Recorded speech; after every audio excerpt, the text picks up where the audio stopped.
Hello dear students, very good morning and welcome back to the next video installment of network analysis. In this video lecture we are going to study about supernode analysis. Supernode analysis से पहले हमने nodal analysis पढ़ा हुआ है. Nodal analysis में ही एक special case add होने से सुपरनोड प्रॉब्लम का आगाज़ होता है. नोडल एनालिसिस में हर दो नोड्स के बीच में करंट और उस नोड के बीच में जो पाथ होता है उस पाथ का रेजिस्टेंस नोन होता था. पर सुपर नोड एनालिसिस में किन्हीं दो नॉन रेफरेंस नोड के बीच में ना तो करंट होगी और ना ही उस पाथ की रेजिस्टेंस होगी, सिंपली एक वोल्टेज सोर्स दिया रहेगा. ऐसे केस में हम सुपर नोड एनालिसिस लगाकर वैसे प्रॉब्लम को सॉल्व करते हैं.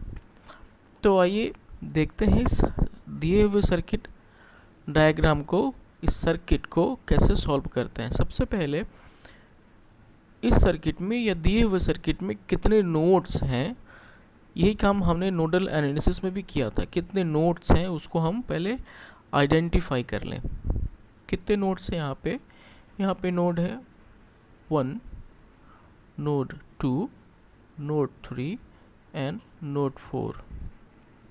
इस वाले नोड को हमने रेफरेंस नोड लिया और रेफरेंस नोड की वोल्टेज हमेशा 0 होती है तो हमने इसको असाइन किया 0 वोल्टेज. आप प्रैक्टिस करने के बाद इन चारों में से किसी एक को भी रेफरेंस नोड मान सकते हैं. ज़रूरी नहीं कि यही वाला नोड रेफरेंस नोड हो. जी ध्यान से सुनिए, ज़रूरी नहीं कि यही वाला रेफरेंस नोड हमेशा बार बार होगा. कोई सा भी इनमें से आप रेफरेंस नोड ले सकते हैं और जिस किसी को भी रेफरेंस नोड बनाया उसकी पोटेंशियल वोल्टेज वैल्यू 0 लेना पड़ेगा.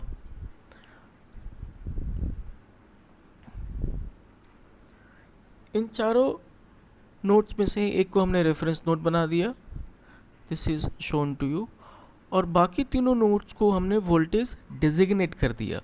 ये वोल्टेज वेरिएबल हैं. नोड 1 पर वोल्टेज वेरिएबल V1, नोड 2 पे वोल्टेज वेरिएबल V2 और नोड 3 पर वोल्टेज वेरिएबल V3.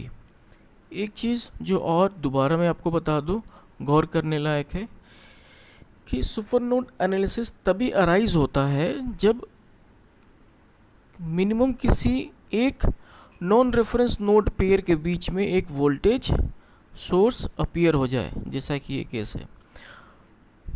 नोड 2 और नोड 3 के बीच में एक वोल्टेज सोर्स अपीयर हो रहा है. अगर ये वोल्टेज सोर्स नहीं होता, सिंपल एक रेजिस्टेंस होता और एक करंट फ्लो हो रही होती या करंट फ्लो होता वो हम मान लेते वहाँ पर रेजिस्टेंस के साथ साथ, तो वो सिंपल नोडल एनालिसिस से सॉल्व हो जाता. पर ऐसा तो है नहीं. यहाँ पर दो नोड के बीच में एक वोल्टेज सोर्स है, इंडिपेंडेंट है, डिपेंडेंट भी हो सकता है. अभी हमने इंडिपेंडेंट वोल्टेज सोर्स का एग्जाम्पल लिया हुआ है. आगे के लेक्चर्स में डिपेंडेंट सोर्स भी लेकर हम पढ़ेंगे और उसको सॉल्व करके देखेंगे, समझेंगे.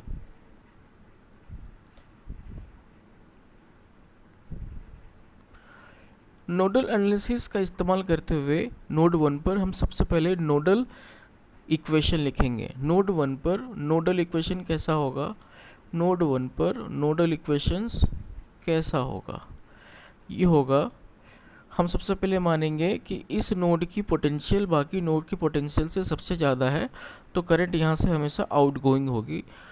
करंट हमेशा यहाँ से आउटगोइंग होगी. तो आउटगोइंग करंट को प्लस कर दिया और 0 से इक्वेट कर दिया. आउटगोइंग करंट को हमने प्लस कर दिया, ये प्लस किया और इसको ना 0 से इक्वेट कर दिया. और करंट को लिखा कैसे हमने, करंट को लिखा हमने वोल्टेज और उसके पाथ में आने वाले रेजिस्टेंस के टर्म्स में लिखा. यानी करंट को हमने लिखा I = V/R के टर्म्स में.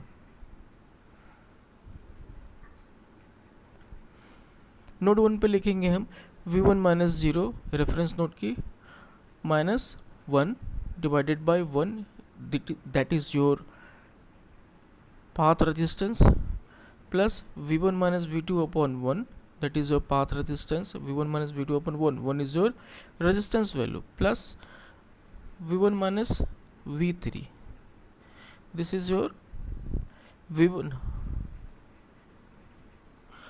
minus V3, this is your V1 minus V3. Kindly rectify this. We have actually included V1 and V2 in second term. In third term there will be V1 minus V3 upon 1. See this diagram. Yes.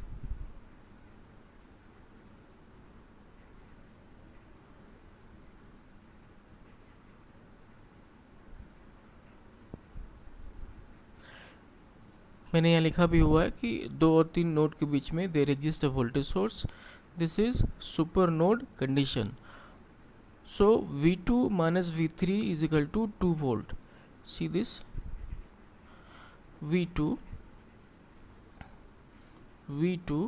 minus V3 is equal to 2 volt. V2 minus V3 is equal to 2 volt.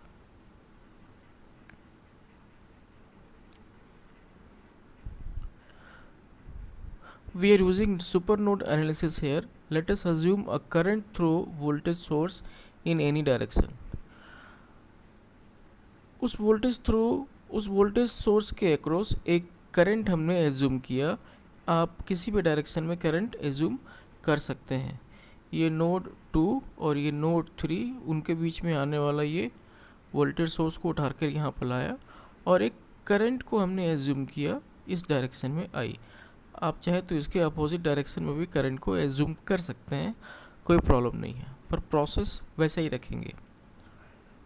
Node 2 पे nodal equation होगा V2 minus V1 upon 1 plus V2 minus 0 upon 1 plus I. This is your I current is equal to 0. Call it equation number 3.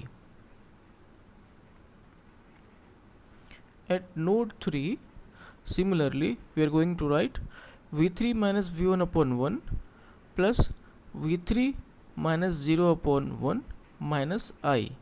That is your current value. Node 3 से जब हम I को देखेंगे तो I कैसा होगा? I will be your incoming. Node 3 से जब I को देखेंगे, I का हमने डायरेक्शन कैसा चूज़ किया हुआ है? It is going from 2 to 3. The direction of I we have chosen, it is going from node 2 to node 3. तो जब नोडल इक्वेशन हम नोड 3 पे लिखेंगे तो नोड 3 पर ये इनकमिंग है, तो इनकमिंग को हमने यहाँ पर इस तरह से लिखा हुआ है, बाकी सब आउटगोइंग है. V3 minus V1 upon 1 plus V3 minus 0 upon 1 minus I. Equation 3 and equation 4 को हमने ऐड किया तो हमारे पास आया V2 minus V1 plus V2 plus I plus V3 minus V1 plus V3 minus I equal to 0. ये I और ये I कैंसिल आउट हो जाएंगे. ये V1 minus V1 and minus V1 add हो जाएंगे, माइनस 2V1 और this is your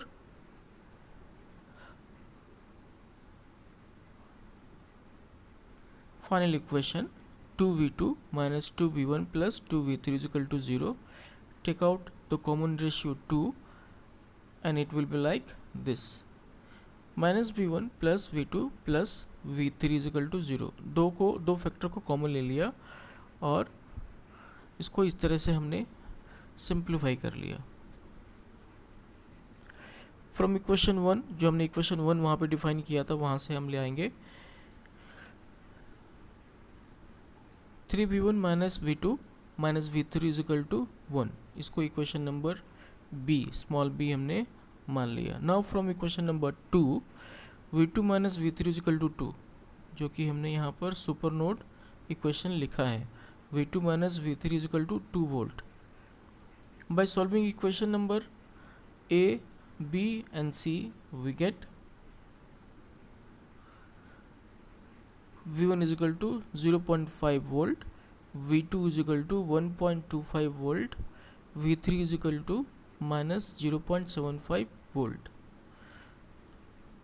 Now from equation number 4, I is 2v3 minus v1. Put the value I is equal to 2 under bracket minus 0.75 minus 0.5। यहाँ से हमने value इसमें डाल दी। तो I is coming, I is equal to minus 2 ampere. हमने जो I का डायरेक्शन माना था उस डायरेक्शन के मुताबिक I की वैल्यू आ रही है माइनस 2 एम्पियर। इसका क्या मतलब हुआ?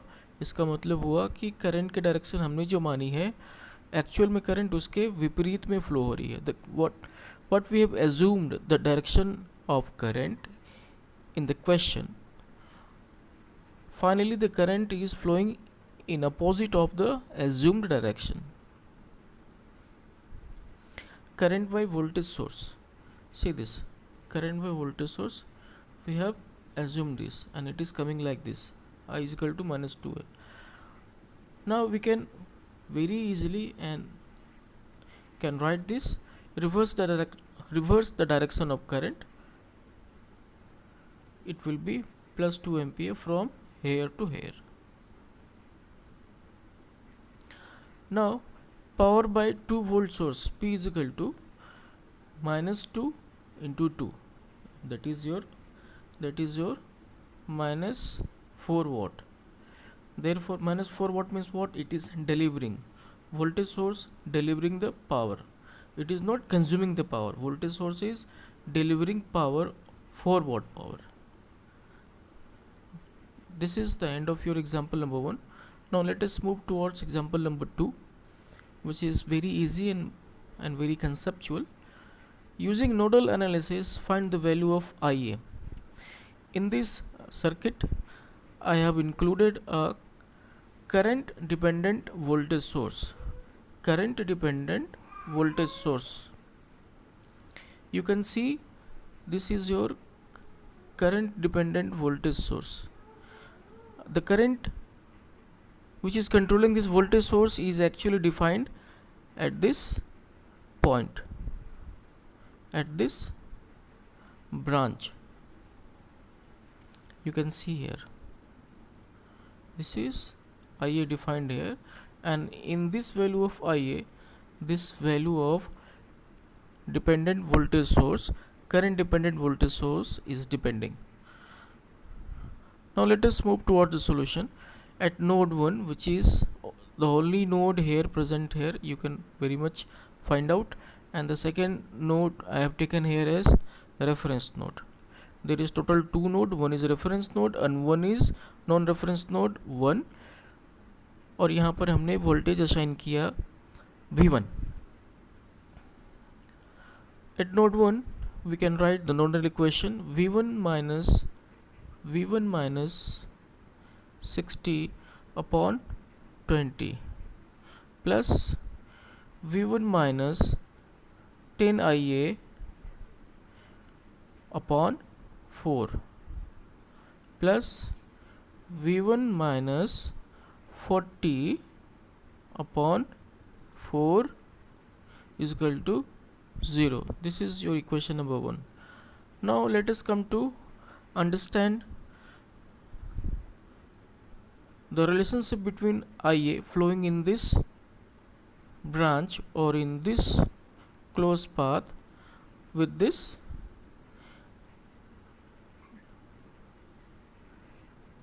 voltage resistance relationship. The IA can be also written as IA is equal to, this IA is equal to V1 minus 40, this is a 40, V1 minus 40 upon resistance of the path 4 ohm. that is IA is equal to 0.25 volt V1 minus 10. That is V1 minus, I have taken V1 as V here, so please do not get confused. There is only one node here, so I have dropped V1 nomenclature and replaced with V. So V minus 60 upon 20 plus V minus 10 under bracket V minus 40 upon 4 divided by 4. This is your plus. This is your plus. This is your plus. This is your V minus 40 upon 4. V minus 40 upon 4. See this here. It is just a simplification. Simplify this. 4 divide 10 divided by 4, that is 2.5. This is the result here of this fraction. Now take LCM and do the necessary simplification. This is your the result after taking this LCM of 420 and the necessary simplifications. The result is coming minus 1.5 volt plus 240 is equal to 0. This is your V is equal to minus 240 upon minus 1.5. Minus gets cancelled out, that is your 160 volt. Now put this value as IA is equal to V minus 40 upon 4, as IA is equal to V minus 40 upon 4. V minus 40 upon 4. Put V is equal to 160. So 160 minus 40 upon 4 is equal to 120 upon 4. That is your 30 ampere. So IA is coming 30 ampere is your answer. This is all about this lecture video. I'll be coming with more numerical example with more newer concept. Till then, be safe and thank you for watching. If you have not subscribed my channel, please subscribe. Thank you so much.